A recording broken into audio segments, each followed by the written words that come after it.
Okay, I made this QuickTime video to walk you through some things in EDA Playground that I think will help with Lab 7 and also some of your future work. Okay, so remember, we use EDA Playground because it's installed as, well, you don't need to install it. It's a web browser based Verilog simulation tool, and so you can develop the solutions for the lab and not have to spend as much time in 114. So that's the idea. All right, so the problem is, as designs get more complicated, you have more and more modules that you're trying to add, and if you add all that to one file, things get to be a jumbled mess. Okay, so the standard practice in Verilog hardware design is to keep every module into separate files. And so let's go ahead and make that transition here for this particular test bench. Okay, so what we did last time in Lab 6 was you made a hex display, but you had to press buttons to get all the numbers to show up in the right order. So hopefully that's in your mind. And so you basically had a hex display type of code. You remember, making x3, x2, x1, assigning those to the switches, that sort of stuff. Okay, we're going to add to that. Okay, and that's what the diagram is about in Lab 7. All right, so you'll still have a top wrapper. So here's the wrapper. We've made the hex display that's described in Lab 7. We tie the X3 to the switches, just like that's shown in the diagram, and we assign LEDs to the switches. Okay, now one of the things I wanted to show you was the way EDA Playground works. The design.sv, that's what gets executed, so to speak, whenever you press run. Okay, so you have to include all the other file names that show up in these tabs. So if you want a new file name, you just click the plus button, enter the file name, and it'll add you a new tab up at the top, so you can keep new modules going across with tabs along the top. Okay, and so an advantage is you can export all the files into a zip folder and then move that over into Vivado, and then you can only, if you only need to update one of those files, you can update that into Vivado, copy it back into the appropriate file on EDA Playground, and keep everything kind of current. Okay, so the way this works is you use include files to tell this particular tab what to use in your design. Okay, so this is a different character. If you use a single quote, I want you to notice what happens.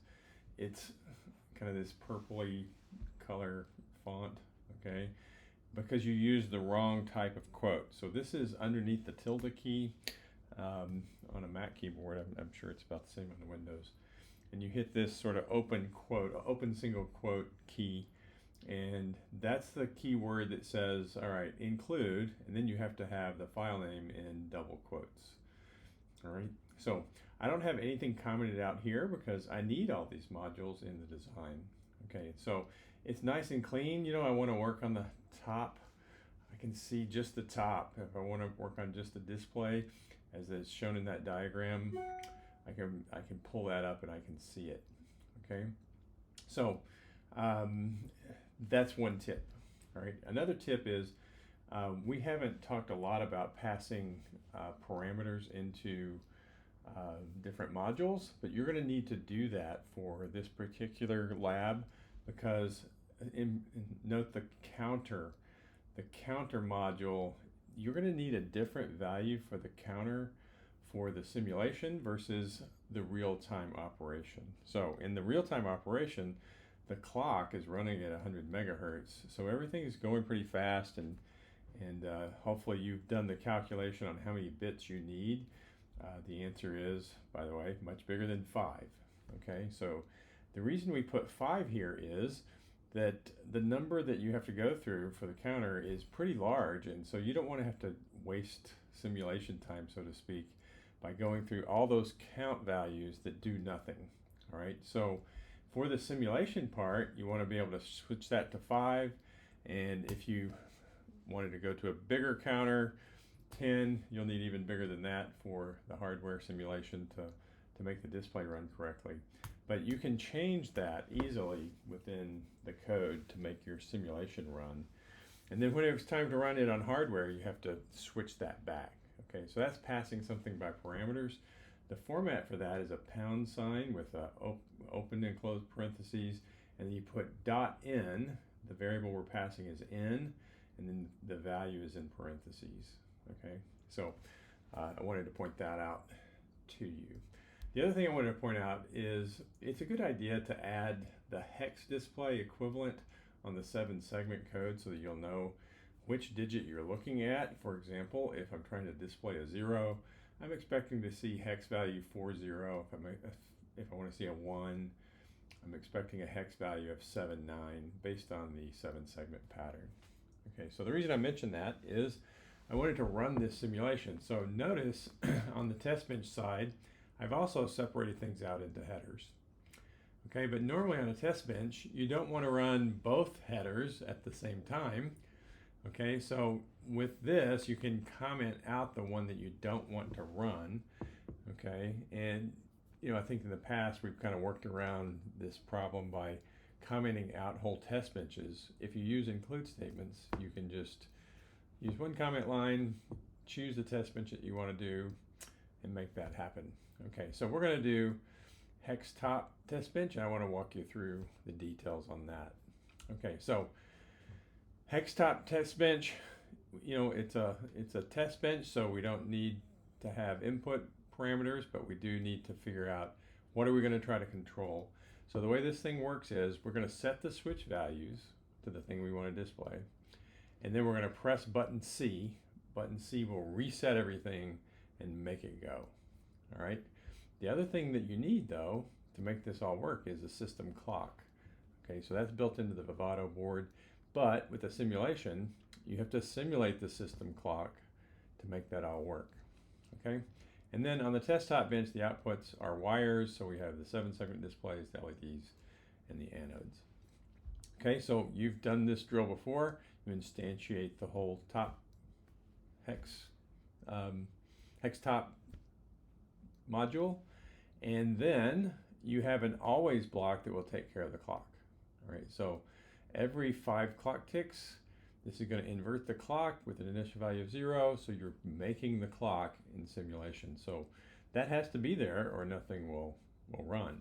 Okay, so from there we're going to do an initial block, because what we want to have happen is we want to go through a sequence to where we demonstrate the operation of this circuit.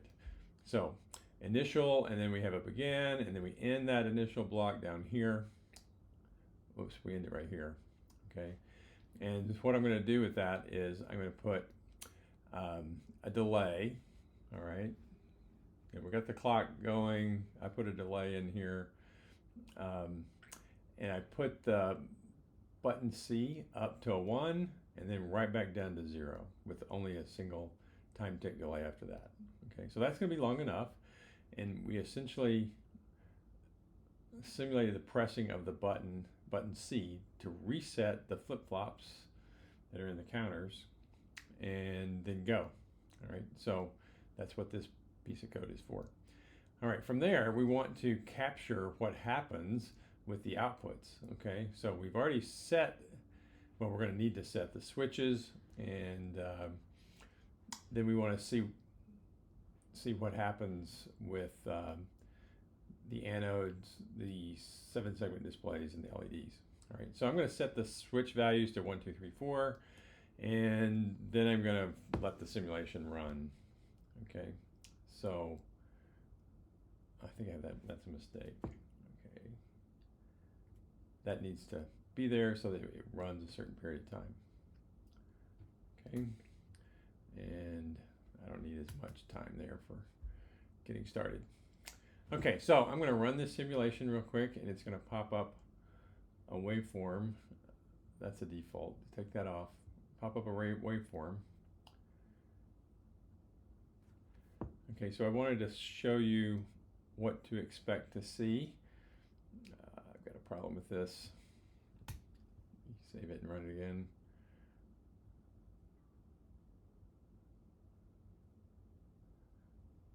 All right, so up pops the simulation. So I'd already mapped these signals in here. You'll have to do that you know, you can do the get signals and figure out what all should be in here, just append all. All right, and so you see it's got the little button, C button that we pressed. It didn't even have enough time to show that because it's such a small part of the simulation. Only that lasted one clock or time tick. All right, then you can see the clock. You could zoom in on that if you wanted and see, you know, there's the clock in operation. Every 5 time ticks, it inverts and changes. All right, I've set the switches to 1, 2, 3, 4. That's reflected in the LED outputs. And then you can tell whether this is working by looking at the 7-segment display. That's why I wanted to convert that to ASCII before. Not ASCII, hex. All right, so if you'll remember, 79, 19, 30, those values corresponded to 1, 2, 3, 4, not necessarily in that order. I think these might be going a little bit out of order, but you know, you're rotating these through the display, so the order doesn't really matter in terms of what this looks like. Okay, so hopefully that helps. This is what you should see by the time you run the simulation. If you get to this point, you should feel confident about, all right, I'm now ready to take this to Vivado and implement this in hardware, and be sure to remember to switch that counter length to the longer value that you calculated. We'll talk about that calculation in the lab period.